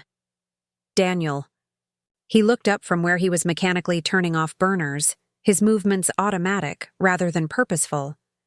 "The cashier's checks you withdrew yesterday, $295,000 in total. Where are they now?" The question clearly caught him off guard. He hesitated, weighing his response. "In my desk drawer," he admitted finally. "They haven't been delivered to Shoreline yet. I'd like you to return them to the bank tomorrow. Have them redeposited into our joint account." His expression tightened. "Emily, those funds are earmarked for specific property acquisitions. The sellers are expecting payment by Friday." "Then they'll be disappointed," I said simply. "Or you'll need to find alternative financing that doesn't involve our marital assets." "This is vindictive," he protested. "You're sabotaging a viable business opportunity out of spite." "No," I corrected him. "I'm protecting my financial interests after discovering my husband's systematic misappropriation of joint funds. The distinction matters, legally speaking." He had no answer for that, and I didn't wait for one. I continued upstairs to the guest room, closed the door behind me, and finally allowed the composure I'd maintained throughout our confrontation to crack. I sat on the edge of the bed, hands trembling with delayed reaction to the surreal conversation we'd just had. For all my preparation, for all the evidence I'd gathered and legal advice I'd received, nothing had fully prepared me for the reality of confronting Daniel directly, of watching him transition from denial to justification to calculating cooperation within the span of 30 minutes. Most disturbing was how quickly he had abandoned the pretense of our marriage once he realized I knew everything. There had been no impassioned pleas to reconsider, no declarations of lingering affection despite his involvement with Vanessa. He had pivoted immediately to damage control, to minimizing his financial exposure rather than emotional loss. Had he ever loved me?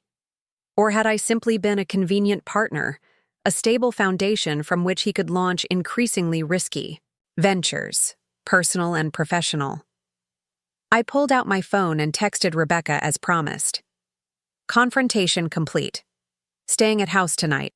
We'll call tomorrow with details." Her response came immediately. "Are you safe? Do you need me to come over?" The concern brought unexpected tears to my eyes.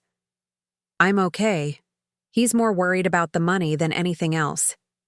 Not surprising. Call if anything changes. Proud.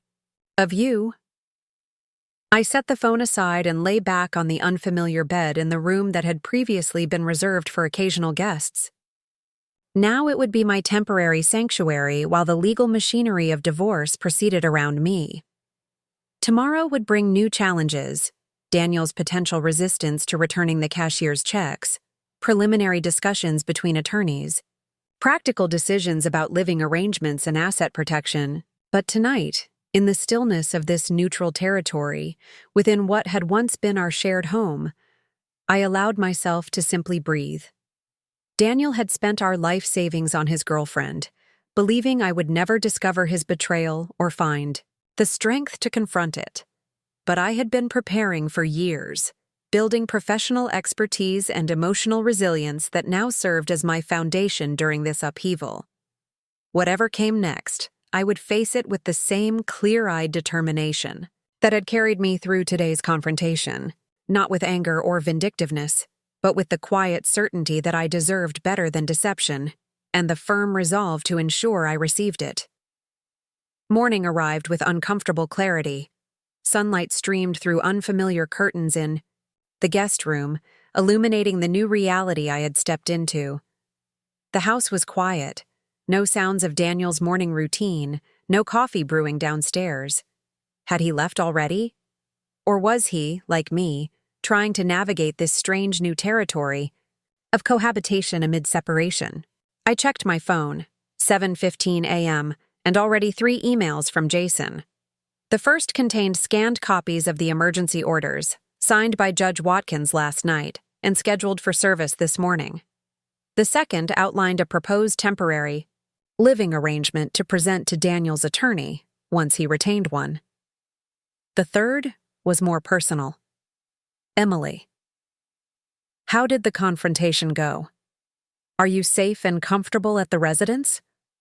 Call my direct line when you have a moment to discuss.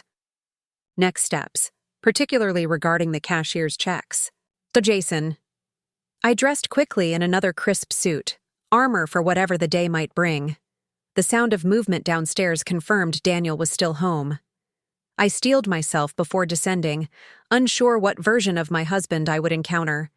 This morning, the cold strategist from last night's kitchen confrontation, or perhaps something new. I found him at the dining table, surrounded by papers, laptop open beside a half-empty coffee mug. He looked up when I entered, his expression unreadable. "Morning," he said, voice neutral. "There's coffee." I nodded acknowledgement, but moved, to prepare my own, rather than accepting his offering. The symbolism wasn't lost on either of us. "I've been reviewing the shoreline documentation," he continued, gesturing to the papers spread before him. "Preparing the disclosure you requested." The cooperative approach was unexpected. I studied him carefully as I poured my coffee. "Thank you, that's helpful." "I spoke with Vanessa last night," he added, watching for my reaction. "She's agreed to provide her financial contributions for full transparency." The mention of her name in our dining room sent an unexpected jolt through me. Not jealousy exactly, but the disorienting sensation of parallel realities colliding. This woman I had never met had become intricately entangled in my life, my finances, my future. "I appreciate that," I managed, maintaining professional composure. "And the cashier's checks?" Daniel hesitated, fingers tapping restlessly on a document. "That's more complicated. As I explained last night, those funds are committed to property acquisition scheduled for completion this week. Withdrawing now would forfeit significant earnest money and potentially expose us to legal action from the sellers." "Us?" I repeated, pointedly. He had the grace to look uncomfortable. "Shoreline development, which, given your position that these are marital assets, means you as well." It was a clever reconfiguration of the situation, attempting to align my financial interests with the very project funded by misappropriated money. I set my coffee down, considering my response carefully. I understand your concern about the contracts, I said finally. But those agreements were made without my knowledge or consent, using funds that legally required joint approval for withdrawal. Any liability rests with you and Shoreline, not with me personally. The courts might see it differently, he argued, especially since you're now aware of the situation, but choosing to potentially cause financial harm by forcing withdrawal. The legal maneuvering was familiar territory. I'd anticipated this.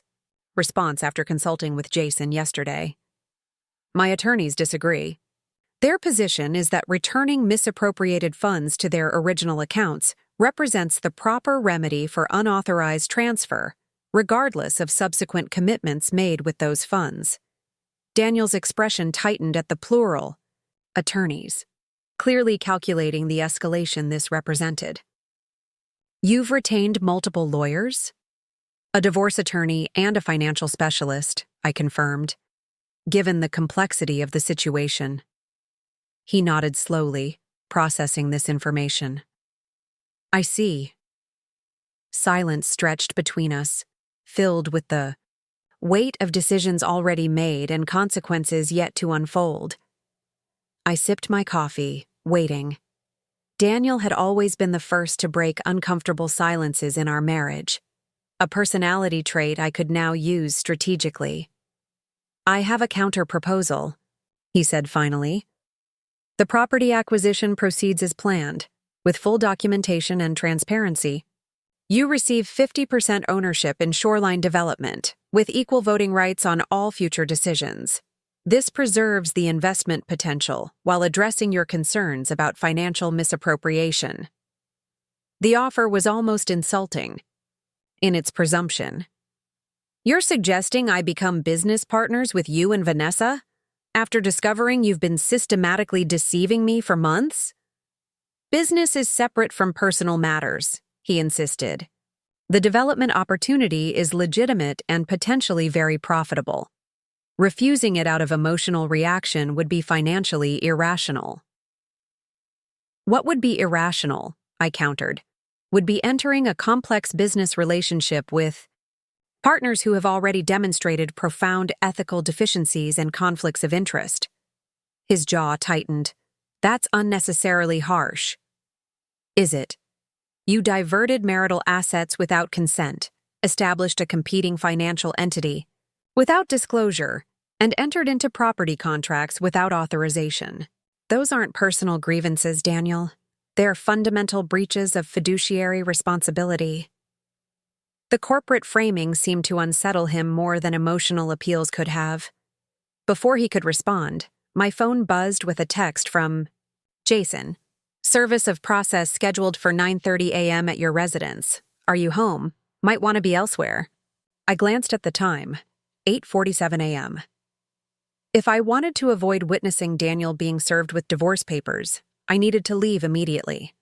Part of me was tempted to stay, to see his reaction when confronted with legal reality rather than theoretical discussion. But professional instinct prevailed. Nothing productive would come from such a confrontation. I need to get to the office, I said, gathering my things. We can continue this discussion later. Daniel looked surprised by my abrupt withdrawal. What about the cashier's checks? We need to resolve this today if the property closing is to proceed on schedule. I've made my position clear, I replied. Return the funds to our joint account. If you choose not to, be prepared for the legal consequences outlined in the emergency orders. What emergency orders? His confusion was genuine. He hadn't been served yet. You'll be receiving some documentation today that clarifies the situation, I said, moving toward the door. We can discuss your questions afterward. His expression darkened with suspicion. Emily, what have you done? I paused at the threshold, meeting his gaze directly. What was necessary to protect my interests after discovering your deception? Nothing more, nothing less. I left before he could respond. The confrontation postponed, but inevitable. In my car, I called Jason to confirm Daniel would be home for service of process, then headed not to Meridian but to Rebecca's apartment as we had arranged yesterday. She answered the door in workout clothes, clearly having delayed her morning run to accommodate my arrival. "How was the night from hell?" she asked, ushering me inside. "Surprisingly calm," I admitted, settling onto her couch. We established separate territories and avoided further confrontation. This morning was businesslike. "Businesslike?" she repeated skeptically. "After what he did?" "He's trying to salvage the development project. Offered me 50%. Ownership in Shoreline as a compromise." Rebecca's eyebrows shot up. "Working with him and Yoga Barbie? That's his solution?" Despite everything, the nickname startled a laugh from me. Essentially, he's framing it as the rational financial decision separate from personal considerations. "Unbelievable," she muttered, though actually perfectly believable from Daniel. He's always valued money over emotional concerns. The observation stung with its accuracy. Throughout our marriage, Daniel had approached most situations through a cost-benefit lens, weighing financial implications before emotional ones. I had admired this pragmatism once, seeing it as complementary to my more balanced approach. Now it felt cold, calculating, revealing a fundamental value misalignment I had somehow overlooked for years. "He's being served with the divorce petition and emergency orders in about 30 minutes, I said, checking my watch. "I needed to be elsewhere when it happens." Rebecca nodded, understanding. "Smart. What happens after he's served?" "Legally? He'll have 20 days to respond to the petition and immediate compliance requirements for the emergency orders, meaning he can't transfer or dispose of any additional assets, including those cashier's checks." "And practically?" I sighed, the weight of uncertainty settling over me again. "That depends on him. He could fight everything, hire aggressive counsel, drag this out for months. Or he could recognize the evidence against him is substantial and opt for negotiated settlement. Which do you think he'll choose? Based on this morning's financial maneuvering, he'll fight, but strategically, looking for compromises that preserve the development project rather than scorched earth litigation." Rebecca studied me for a moment. "You sound almost impressed by his approach." "Not impressed," I clarified. "Just familiar with it. After 12 years, I know how Daniel operates. He's always calculating maximum return for minimum investment, emotional or financial." My phone buzzed. Jason again. "Process server confirms successful delivery of documents to Daniel Chen at 9:32 a.m. He accepted service without incident." Without incident. The clinical phrasing seemed incongruous with what must have been a profound personal moment. My husband being handed legal papers ending our marriage, freezing our assets, potentially derailing his carefully constructed plans with Vanessa. Had he maintained his composure? Or had the mask slipped once the server departed? Almost immediately, my phone rang. Daniel. I let it go to voicemail, not yet ready for that conversation. The next 6 weeks passed in a blur of legal proceedings, negotiations, and practical adjustments to my new reality. Daniel moved out 3 days after being served, relocating to a downtown apartment while I remained in our house. The initial hostility gradually gave way to a cold professionalism that made interactions tolerable, if not comfortable. True to my prediction, Daniel opted for strategic cooperation rather than all-out warfare. The cashier's checks were returned to our joint account as ordered by the court. Comprehensive financial disclosure revealed the full extent of Shoreline development, a legitimate business venture with genuine potential, funded by gradually increasing transfers from our joint accounts over 7 months. The most unexpected development came during depositions when Vanessa Mills testified under oath that she had been unaware of the source of Daniel's investment capital. According to her testimony, He had represented the funds as personal assets, accumulated before our marriage, a fiction she only discovered after I confronted him with evidence of the transfers. I would never knowingly participate in misappropriation of marital assets, she stated firmly, looking directly at me rather than the attorneys questioning her. My relationship with Daniel began as a professional partnership. The romantic aspect developed later, but I was led to believe his financial situation was entirely transparent and ethical. Her directness was surprisingly disarming. Whether calculated or genuine, her testimony shifted my perception of her from willing accomplice to fellow victim of Daniel's compartmentalized ethics. The realization didn't lessen the pain of his betrayal, but added complexity to the narrative I had constructed. By week 8, settlement negotiations had produced a framework agreeable to both sides. I would retain our house and my retirement accounts intact. Daniel would keep his retirement funds and receive a reduced ownership percentage in shoreline development. The remaining joint assets would be divided equitably, with Daniel paying me an additional settlement to compensate for the financial misconduct documented during discovery. As the process moved toward final resolution, I found myself experiencing unexpected moments of clarity about our relationship. Daniel and I had functioned efficiently as financial partners, our complementary approaches to money management creating stability and growth throughout our marriage. But something essential had been missing, an emotional connection deep enough to withstand temptation, a shared vision extending beyond material success. Eleanor Wright, my financial advisor turned divorce confidant, articulated this with characteristic precision during one of our strategy sessions. You and Daniel built a business partnership disguised as a marriage, she observed. Efficient, productive, mutually beneficial, but fundamentally transactional. When a more appealing business opportunity appeared, he reallocated resources accordingly. The assessment was harsh but clarifying. We had indeed approached marriage like a joint venture, measuring success in accumulated assets rather than emotional fulfillment. Perhaps that was why I had instinctively responded to his betrayal with financial countermeasures rather than emotional appeals. We had always spoken the language of transactions more fluently than that of feelings. 3 months after discovering the transferred funds, I sat across from Daniel in our mediator's office, finalizing settlement details before the court appearance that would legally end our marriage. The tension that had characterized our early negotiations had evolved into something more resigned, 2 people concluding a contract that no longer served its intended purpose. My attorney says the judge will likely approve everything as presented, Daniel said during a break in the proceedings. Clean dissolution within 30 days. I nodded, studying his face for signs of the man I had married. He looked older. Somehow, the confident sharpness of his features softened by stress and consequences. That's good. Efficient closure.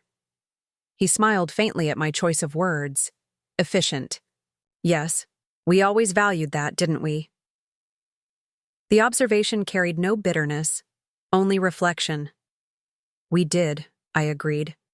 Sometimes at the expense of other considerations. Daniel looked away briefly, then met my eyes with unusual directness. For what it's worth, I never intended to hurt you. That sounds inadequate, even offensive given what happened. But it's true. I believe you, I said, surprising myself with the realization that I did. You didn't set out to cause pain. You simply didn't factor it into your calculations when other opportunities appeared more promising. He flinched slightly at the assessment but didn't contradict it. I've been seeing someone, he said after a moment. A therapist, not... He trailed off, avoiding Vanessa's name. That's good, I said sincerely. Helpful? Uncomfortably so. He hesitated, then added, She suggests I've spent my life treating relationships as transactions, assessing value, maximizing returns, minimizing emotional investment. The insight matched my own evolving understanding so precisely that I smiled despite myself. Perceptive therapist. She also says I've avoided genuine intimacy by seeking partners who wouldn't demand it, who would accept competence and stability in place of vulnerability. He looked at me carefully. I don't say that to suggest you were somehow responsible for my choices, only that I'm beginning to understand patterns I never recognized before. The conversation had entered territory we had rarely explored during our marriage, honest reflection on emotional dynamics rather than practical considerations. It felt strange, but not entirely unwelcome. I've been doing some reflecting too, I admitted, about what I accepted, what I overlooked. I valued our stability so highly that I ignored signs of fundamental disconnection. Daniel nodded slowly. We built something that worked on many levels, just not all of them. The mediator returned. Before I could respond, bringing us back to the practical matters of asset division and financial settlements. But something had shifted subtly. A mutual acknowledgement that our failure wasn't simply about misappropriated funds or hidden relationships, but about a deeper misalignment that had been present long before either transgression. The final court. Appearance 3 weeks later was anticlimactic. Brief statements, judicial review of settlement terms, official pronouncement of dissolution. Daniel and I exchanged formal nods as we exited the courtroom, no longer husband and wife, but former partners with a concluded contract. Rebecca waited for me outside, having insisted on accompanying me despite my assurances that I could handle the proceedings alone. "How do you feel?" she asked as we walked toward the parking garage. I considered the question carefully. "Lighter?" I said finally. Like I've set down something I've been carrying for years without realizing its weight. Her expression softened with understanding. "That's probably the healthiest response possible. No regrets." "About ending the marriage? No. About parts of the journey?" "Of course. 12 years is a significant investment of life." "Always the analyst," she teased gently. "Even about your own emotions." I smiled, acknowledging the observation. "It's who I am, for better or worse." "For better," Rebecca said firmly. "Your analytical mind saved you from financial devastation. Your emotional intelligence is helping you process the experience constructively rather than destructively. That's a powerful combination, Em." Her words stayed with me as I drove home, not to the Craftsman house, which I had decided to sell despite retaining ownership in the settlement, but to my new condominium overlooking Westlake Harbor. The space was smaller but entirely mine, decorated according to my preferences rather than compromises. As evening settled over the water, I stood on my balcony reflecting on the journey of the past months. Daniel had spent our life savings on his girlfriend, believing I would never discover his betrayal or find the strength to confront it. But I had been preparing for years, building professional expertise and emotional resilience that served as my foundation during this upheaval. The financial recovery had been remarkably complete. Emergency orders, comprehensive disclosure, negotiated settlement, all resulting in equitable restoration of assets. The emotional recovery was ongoing but progressing with similar thoroughness, each week bringing new insights about patterns I had accepted and changes I now embraced. Most importantly, I had discovered capabilities within myself that might have remained dormant without the catalyst of crisis. I had navigated betrayal without surrendering to bitterness, protected my interests without descending into vindictiveness, and emerged with greater clarity about both my past choices and future possibilities. As darkness fell over the harbor, lights from boats and buildings reflecting on the water's surface, I felt a sense of peace that had been absent during the final years of my marriage. Not because everything was resolved, or because pain had been erased, but because I had walked through fire and emerged transformed rather than destroyed. Tomorrow would bring new challenges. A demanding client portfolio at Meridian, decisions about long-term investments, perhaps eventually considerations about new relationships. But whatever came next, I would face it with hard-won wisdom about what I valued, what I required, and what I could overcome. Daniel had spent our life savings on his girlfriend, but in doing so, he had inadvertently given me something far more valuable: the opportunity to discover my own worth beyond the constraints of our efficient but incomplete partnership. It wasn't the future I had planned, but standing on my balcony in the gathering darkness, I found myself unexpectedly grateful for the chance to create something entirely new. Up next, you've got 2 more standout stories right on your screen. If this one hit the mark, you won't want to pass these up. Just click and check them out.